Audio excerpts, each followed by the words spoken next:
Cher ami, Baruch Hashem, quelle joie de vous retrouver à nouveau cette semaine pour un cours sur la parashat Vayetse. Alors, avant tout, déjà, je vous remercie à nouveau pour tous vos chaleureux commentaires. Bonjour à Pierre, il neige énormément au Canada, Baruch Hashem, une tempête de neige. Bonjour à Steven, bonjour à Avi, bonjour à Madame Roselyne, que je viens d'apprendre qu'elle habite en Guadeloupe, c'est extraordinaire. Bonjour à vous tous et à vous toutes, vous qui suivez des cours de Torah des quatre coins du monde. C'est tellement beau, ça nous réchauffe le cœur.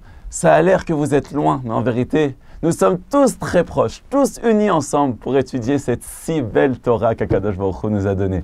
Alors, cette semaine, ce soir, se passe quelque chose d'extraordinaire. En effet, Baruch Hashem, à Jérusalem, nos prières ont été exaucées puisque ce soir, il pleut, il y a un grand srout. Alors, je peux inaugurer mon nouveau parapluie, Baruch Hashem, je suis content, mais plus que ça, cette bracha très grande que Akadosh Baruch Hu nous envoie la pluie, qui représente en vérité ce lien entre le ciel et la terre, comme nous le remarquons tout au long de la Gemara Ta'anit, eh bien, ça prouve aussi que nous, on veut être proche d'Akadosh Baruch Hu, on prie Hachem, on essaye de se lier au ciel à travers nos prières, et à ce moment-là, Akadosh Baruch Hu nous envoie ce shefa extraordinaire, eh bien, que ce jour où il pleut enfin à Jérusalem, tant attendu, à la différence d'autres pays à travers le monde, où je m'en souviens, quand on était plus jeune, plus enfant, si l'on peut dire, en France, eh bien, quand il pleuvait, on a l'habitude de se plaindre et de grogner. Eh bien, ici en Israël, on voit la joie extraordinaire de tous ces enfants et même des adultes de voir ces prières exaucées. Eh bien, que ce jour de pluie,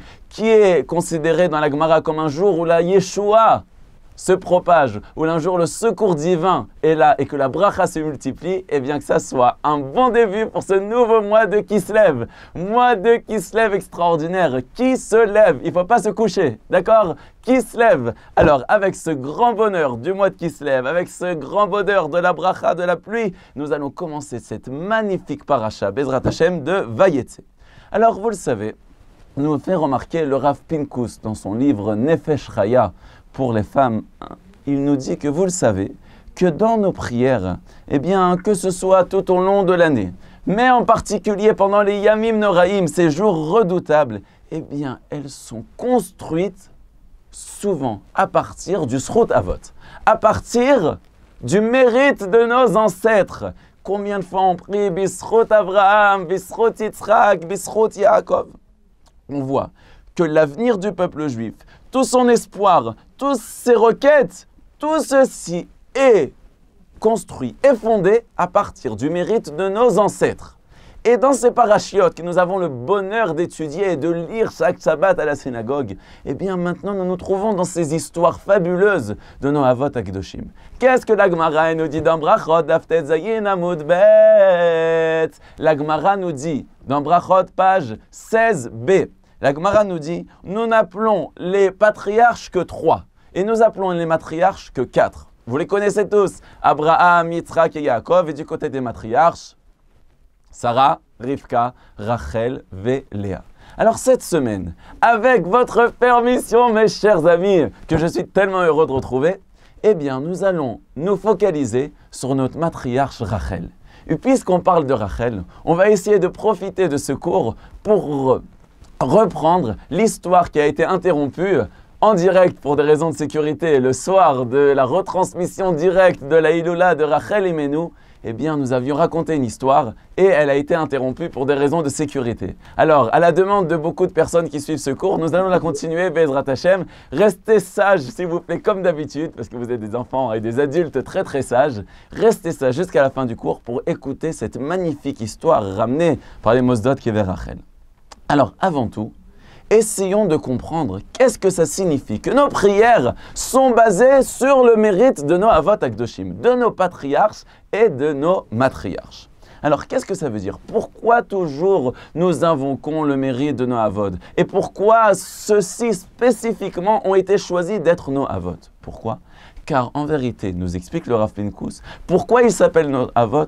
Parce qu'ils sont ceux qui nous ont forgé ce chemin que tout le peuple juif devra suivre à travers toute l'histoire non multiséculaire de plusieurs siècles, mais en vérité multimillénaire, si l'on peut dire, cette histoire du peuple juif jusqu'à la venue du Mashiach. Alors, qu'est-ce qu'on peut apprendre de nos avot akdoshim, de nos imaot akdoshot, de nos saints patriarches et de nos saintes matriarches? Alors, on va prendre un exemple. Prenons l'exemple de Rivka. Rivka, qu'est-ce qu'elle a fait? Vous connaissez Rebecca, l'histoire où Eliezer lui a demandé à boire. Il était assoiffé. Il l'a testé pour voir est-ce qu'elle était apte à épouser le fils de son maître, Yitzhak. Et alors, quand il lui demande à boire, qu'est-ce qu'elle dit, Rivka? Elle lui dit, bien sûr, je te donne à boire à toi et à tes chameaux. Et c'est comme ça qu'il a choisi comme belle-fille de son maître. Alors nous, comment on va faire pour choisir notre belle-fille? Alors si on habite au Maroc, à Casablanca, ou alors on habite à Jéricho ou à Eilat, alors il y a des chameaux. Mais si vous habitez à Metz ou à Strasbourg, ou dans les autres pays à travers le monde où il n'y a pas de chameaux, comment vous allez faire pour trouver une belle-fille? C'est compliqué ça. Donc c'est sûr que ce n'est pas le sens simple. C'est bien évident, mes chers amis, ce n'est pas avec un chameau qu'on va se marier. Donc qu'est-ce que ça veut dire? C'est bien évident que la raison pourquoi il a choisi, ce n'est pas pour le chameau, mais pour cette volonté intense, intrinsèque en elle, de vouloir faire tellement de chesed, tellement de charité. Mais ce qui est incroyable, nous fait remarquer le Sforno, c'est qu'en vérité, Rivka, lorsque elle lui a servi à boire, Eliezer ne s'est pas suffi de cette preuve. Il a attendu qu'elle termine de servir à boire, non seulement à lui et à ses chameaux. Et pourquoi a-t-il attendu? Ça y est, il avait vu qu'elle était une fille qui faisait beaucoup de chesed. Il a vu, elle donnait à lui, elle donnait à ses chameaux, ça y est. Qu'est-ce qu'il y a besoin d'attendre la fin? Il nous dit le Sforno, parce qu'il voulait voir, est-ce qu'à la fin, elle allait demander quelque chose en retour? Elle attendait un remerciement. Elle attendait une parole gentille. Ou alors qu'on la félicite. Non. Elle a fait le bien et elle est partie. Elle n'attendait rien du tout. Quelle madriga! Une fille de 3 ans qui est arrivée à un niveau tellement grand. Ça s'appelle une matriarche. C'est elle qui nous montre le chemin à nous tous jusqu'à où il faut faire du chesed. Ça, c'est l'histoire de Rivka. Alors maintenant, passons à Rachel Imenu. Rachel, son mérite que tout le peuple juif invoque. Qu'est-ce qu'elle a fait, Rachel Imenu? Rachel Imenu était une Neviya. Elle était une prophétesse. Elle savait depuis longtemps qu'elle devait, et elle a été choisie comme être l'épouse de Yaakov, l'élite des patriarches. Elle savait que de ce mariage dépendrait tout l'avenir du peuple juif. Les 12 Shvatim, les 12 tribus du peuple juif, en vérité, seront ses enfants. Et lorsqu'elle entend que Léa, la Miskena, la pauvre Léa, elle sera destinée à qui? À Esav, Ésaü, celui qui représente celui qui a choisi le chemin du péché, celui qui a tellement fauté en un jour, qui a fait les pires avérotes de la Torah, les pires péchés qu'il peut y avoir dans le monde, il les a fait tout cela en un jour. Et c'est elle qui va tomber la pauvre dans ce choix-là, dans ce mariage, pas si joli, pas si beau qu'on attend pour une jeune fille, surtout une sadéquette comme Léa. Et lorsqu'elle voit que son père, Lavan, va l'échanger en cachette, à l'insu de Yaakov, et que Yaakov va se rendre compte, parce que Yaakov se doutait, vous le connaissez l'histoire que Yaakov a même donné des simanim, il a donné des signes qui étaient totalement intimes entre lui et Rachel pour ne pas que Laban, eh bien, le détourne son mariage. Eh bien non.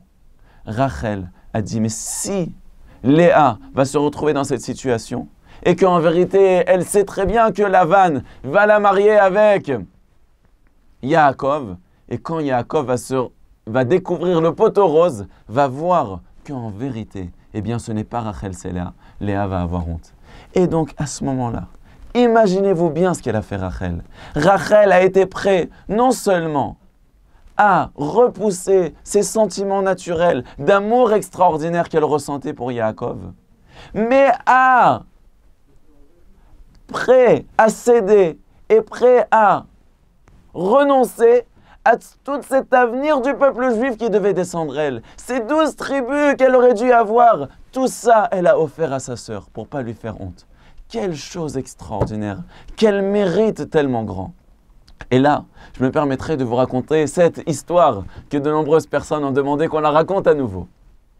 Eh bien, c'est l'histoire, cette parabole d'une jeune fille qui a eu le plaisir de se fiancer. Ce que je souhaite à de nombreuses filles, celles qui regardent, même celles qui ne regardent pas, de tout le Ham Israël, de trouver un zivug agun bekarov.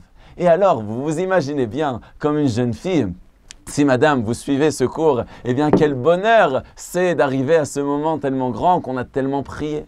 Et alors, elle se trouve dans ce chamboulement d'événements et en vérité, ces jours qui deviennent très très très serrés où il y a tellement de choses à faire. Il va falloir trouver des beaux habits, des belles chaussures, des belles tenues, la robe de mariée, les parfums, les draps, tout ce qu'il faut pour le trousseau. Pas le trousseau de clés, mais pour le trousseau de la mariée.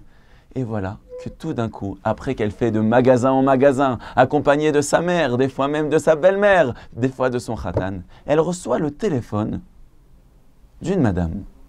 Allô? Oui? Oui, bonjour. C'est bien la Kala? Oui, enchanté. Je suis madame Intel. Ah, comment vous allez? Eh bien, je voulais te souhaiter un grand Mazal Tov. J'ai entendu que tu t'es fiancée. Ça va bien? Tu as tout trouvé? Dieu merci. Tu as trouvé les tenues pour les 7 jours de festivités? Tu as trouvé ta robe de mariée? Tu as trouvé tes chaussures? Tu as tout trouvé ce qu'il fallait? Tes beaux foulards en satin? Baruch Hashem. Je voudrais te demander, tu sais, ma chère Kala, que dans notre quartier habite une pauvre jeune fille, une orpheline, qui veut se marier. Et elle n'a même pas de quoi se payer la moindre tenue. J'ai pensé à toi, oui, toi qui viens de te fiancer.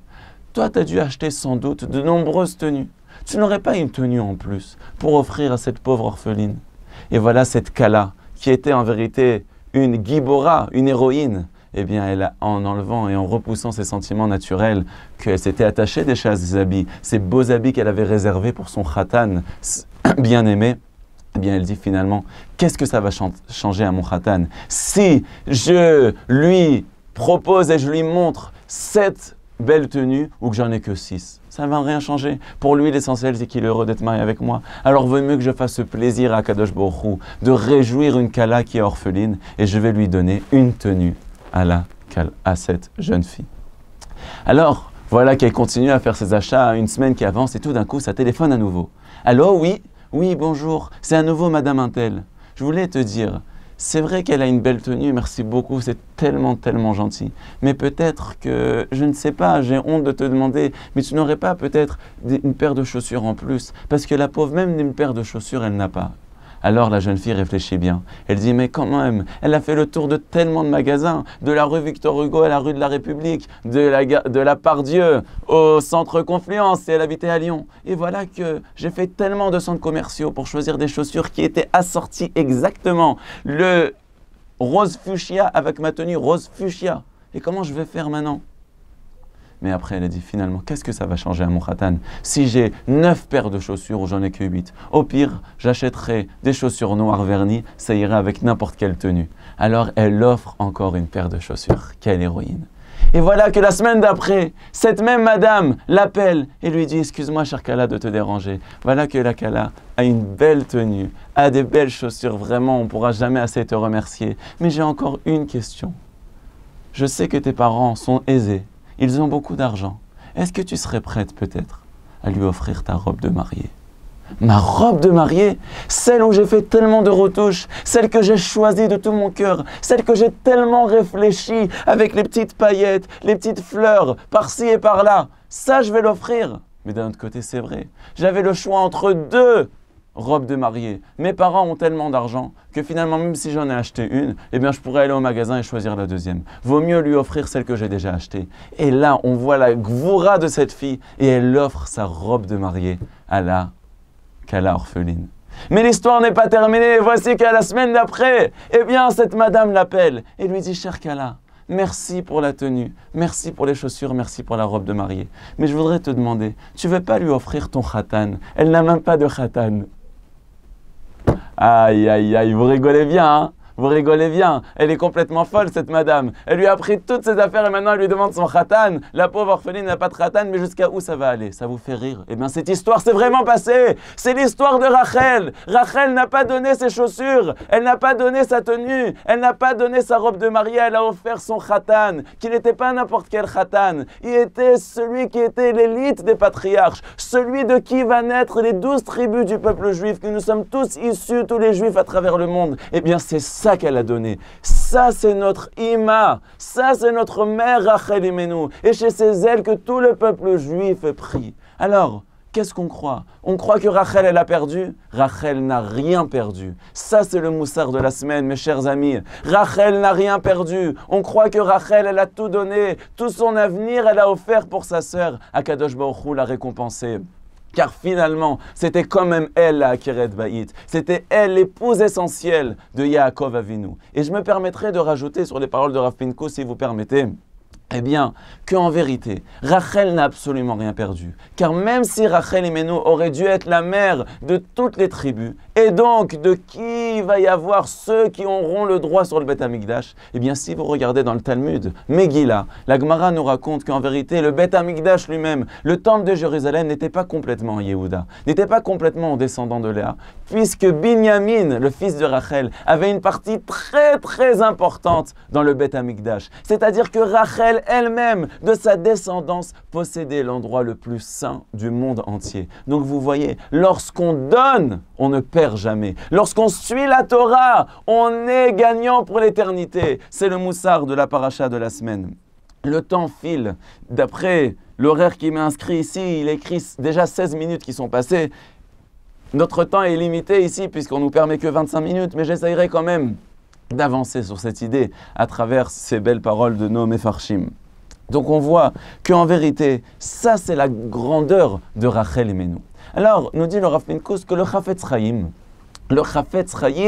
lui-même, eh bien, a renversé le monde par rapport au sujet du Lachon Hara. Cette médisance, ces paroles malsaines qui font tellement de dégâts et de dommages dans ce monde-ci et dans le monde futur. Mais nous rajoute le Rav Pinkus que ceci est bien de s'empêcher de dire du mal, mais quelque chose encore plus grand, c'est de savoir garder le silence. Encore quelque chose de plus grand. Pourquoi ? Alors, il nous raconte une histoire que le Hadmour de Rougine, qui était un grand tzaddik, le rabbi de Rougine, eh bien, avait une habitude qui était assez étonnante, puisque, à la différence d'autres rabbanim, d'autres tzaddikim, qui, leur soir du tish, du célèbre repas avec tous les chassidim, eh bien, à la différence des autres tzaddikim qui chantaient et qui parlaient, le rabbi de Rougine restait inerte, si l'on peut dire, sans parler, sans aucune parole. Et alors, une fois, un non-juif est rentré, et on lui a demandé « Mais qu'est-ce que tu as vu ?» Il a dit « J'ai vu un monsieur qui se taisait et beaucoup de gens qui l'écoutaient. » Vous avez compris cette phrase? C'est-à-dire qu'on peut écouter le silence. Qu'est-ce que ça vient nous apprendre tout ça? Alors, je voudrais, avec votre permission bien sûr, mais je sais que vous êtes très généreux, je le remarque, eh bien, vous ramenez ce beau midrash que plusieurs fois je voulais le ramener dans ces cours de Torah Box, et en particulier ce soir-là de la Hiloula de Rachel Imenu. Le midrash, il est sensationnel. C'est l'histoire où, au moment, eh bien, le midrash, il est dans Echa Rabati. Je vais vous lire exactement pour pas se déplacer, si l'on peut dire, pour rester vraiment fidèle à notre texte saint. Eh bien, il est écrit que Amar Rabbi Shmuel Bar Nachman Vavaman, Rabbi Shmuel Bar Vavaman, il nous dit, au moment où Akadosh Baruch Hu a détruit le Beth Amikdash, Avraham Avinu est devenu devant Hachem, il a dit Hachem, pourquoi j'ai tellement souffert pour ce peuple? C'est toi Hachem qui m'as demandé que mon unique fils, je l'offre en sacrifice. Et Hachem, j'ai dominé ma miséricorde, ma pitié, mon amour naturel pour faire ton ratson. Et toi, Kadosh Baruch Hu, aie pitié de ton peuple. Voilà que Yitzhak invoque devant Akadosh Baruch Hu, fait des prières et dit Hachem, Hachem, comme mon père m'a dit, tu vas aller en sacrifice, je ne me suis pas opposé, je ne me suis pas rebellé, j'ai dit oui, si Hachem le veut, je l'accepterai. Hachem, je me suis retenu, toi aussi Hachem, retiens-toi. Voilà que Yaakov Avinu lui-même lui dit Akadosh Baruch Hu, moi j'ai tellement attendu pour épouser Rachel, et pourtant Laban, eh bien il m'a trahi. il m'a sali, il m'a tourné en bourrique pendant 21 ans. Et pourtant, je suis resté fidèle, je suis resté honnête. Et malgré tout, avec tout ça, quand je suis sorti, j'ai rencontré Esav Aracha. Il a voulu me tuer, j'étais prêt même à mourir. Et j'ai élevé ses enfants. Et j'ai fait le meilleur de moi-même. Tout ça pourquoi, Kadosh Baruch Hu? Pour que tu détruises ce temple. Et voilà qu'à ce moment-là, Rachel se lève. Rachel Imenu. Et Rachel dit à Kadosh Baruch Hu, tu sais, c'est Galoui Veyadou Alefanecha. Tu sais quel amour intense j'éprouvais,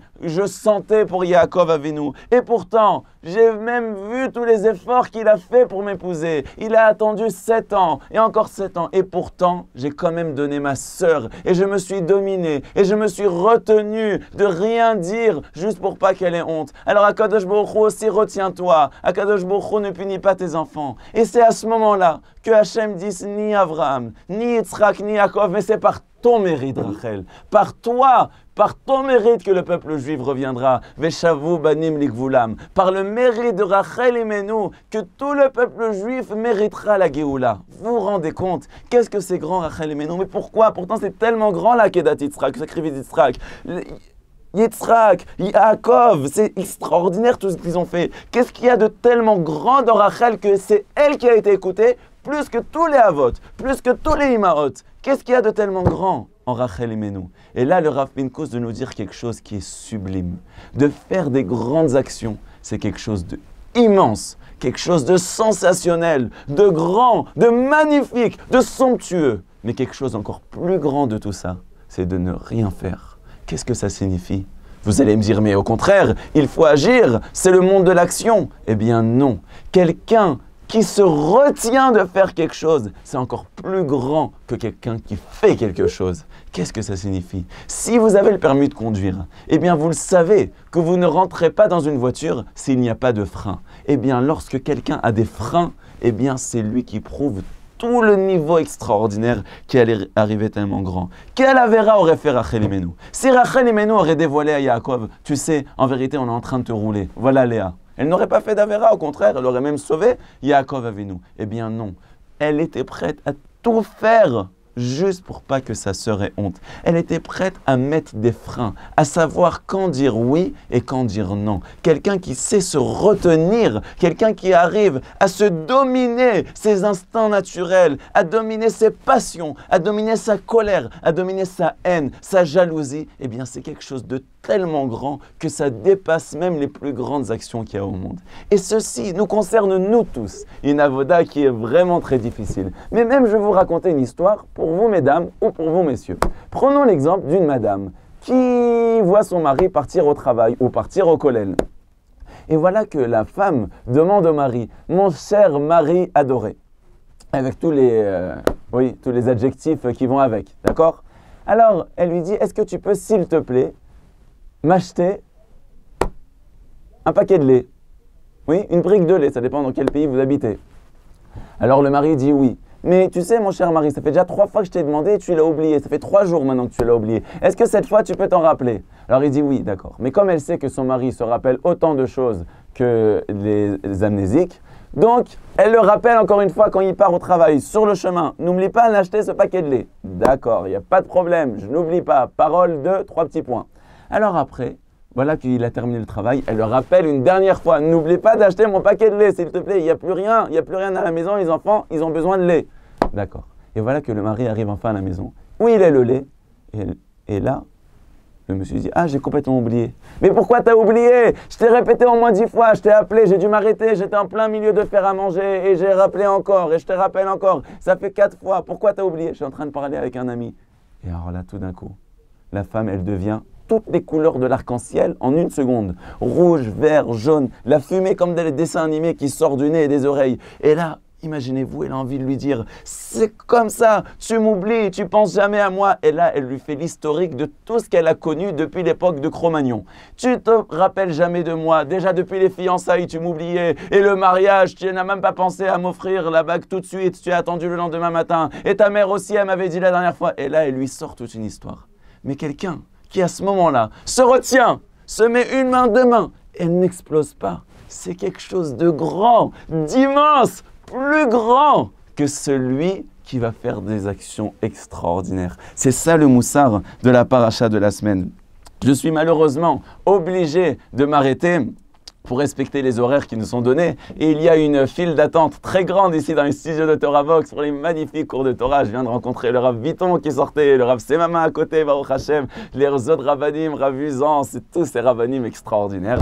Eh bien, je suis obligé de m'arrêter là aujourd'hui. En tout cas, savoir que le meilleur des messages et la plus grande puissance dans la parole, c'est de savoir se taire. Alors, c'est un travail pas facile, mais Bezrat Hashem, on va tous être mitrazek, et par le srod de Rachel Imenu, qu'on soit zoché de voir cette bracha extraordinaire, que Akadosh Baruch Hu lui a dit, Mini kolech mi bechi, ve'naich mi dima, ve'shavu banim ligvulam. Rachel Imenu, arrête de pleurer, arrête de verser des larmes, car le peuple juif reviendra dans cette terre, et le monde entier, et l'humanité entière vivra dans la paix. Amen ve'amen, mes chers amis, Shabbat Shalom Mevorach. Vous allez me manquer jusqu'à la semaine prochaine. Mais en tout cas, un grand Shabbat Shalom depuis Jérusalem. Beaucoup de brachot. Vous êtes sensationnels. Vous suivez des cours de Torah. Kol hakavod. Continuez comme ça. Diffusez ces cours de Torah. Je vous en supplie. Faites passer ces cours de Torah pour que tout le peuple juif à travers le monde puisse étudier la Torah. Chazak u'baruch. Je ne cesserai jamais assez de vous remercier, de vous féliciter pour étudier la Torah.